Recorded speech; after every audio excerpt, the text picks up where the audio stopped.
The tighter you hold it, the more it slips. That is how the government regulation works. Before we understand dual use goods, there is a specific category of goods which are classified as sensitive by the government. Sensitive for who? Sensitive for nations' health, safety and security, and are the products which can have significant impact on environment or the public health.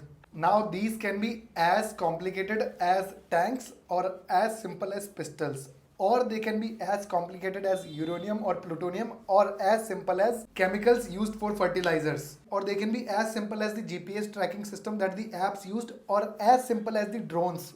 But for us, most of the civilians, the sensitive goods are the rough diamond, gold in all forms, jewelry, or precious stones. And just because they are in the sensitive zone, that is why there are a lot of regulations by every government on these sensitive goods. And hence, it invites cash, layering of transactions, manipulating invoices, use of shell companies, evading sanctions, multiple trails with multiple buyers and multiple sellers. But why are we discussing sensitive goods? Because dual goods and sensitive goods have a common ground. The goods which are both dual use goods and are sensitive, which are used by a lot of people to earn a lot of high profits.